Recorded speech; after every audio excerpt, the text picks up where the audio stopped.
వచ్చినన్ని ఎలివేషన్లు ప్రొజెక్షన్లు ఇస్తూనే వస్తున్నారు. ఇవన్నీ కూడా ఈ 2 సంవత్సరాలుగా కంటిన్యూస్ గా కూడా మనమంతా కూడా చూస్తా ఉన్నాము.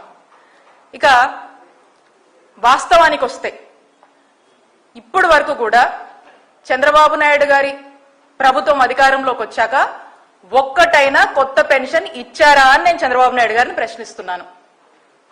దీనికి మీరు సమాధానం చెప్పండి. మా నాయకుడు జగన్మోహన్ రెడ్డి గారు మా జగనన్న ప్రభుత్వంలో 66,35,000 పెన్షన్లు సుమారుగా మేము ఇచ్చాం.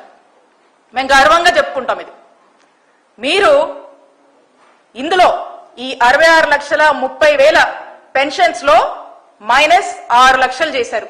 అంటే 6 లక్షల పెన్షన్స్ కట్టు. పైగా ఈ 2 సంవత్సరాల్లో ఒక్క కొత్త పెన్షన్ కూడా ఇవ్వలేదు.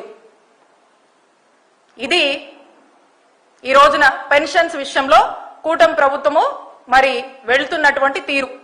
దీనికి ప్రతి నెల ఆర్భాటాలు, ఫోటోషూట్లు, ఇదంతా మనం చూస్తా ఉన్నాం. ఇక ఇదలా ఉంటే చంద్రబాబు నాయుడు గారు ఇదేదో మేమంటుంది కాదు, మీ మేనిఫెస్టోలని చెప్పారు. మీరు ఏమని?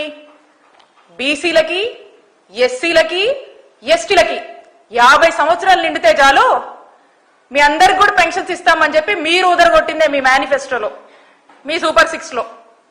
మరి దీని పరిస్థితి ఏంటి? ఈ 50,000 మందికి ఎన్ని పెన్షన్స్ ఇస్తున్నారు? మా నాయకుడు మా హయాంలో ఇచ్చినటువంటి పెన్షన్స్ నుంచే 6 లక్షలు కోత పెట్టారు.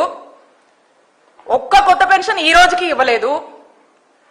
మీరన్న మేనిఫెస్టో ప్రకారం చూసినా ఈ మరి 50,000 నిండిన వాళ్ళంటే ఇవి కూడా చాలానే యాడ్ అవుతాయి. మరి వీటికి దిక్కులేదు, మీరు మాట్లాడుతూ ఉన్నారు. నాకు ఆశ్చర్యం అనిపిస్తా ఉంది. మరి 2 సంవత్సరాలు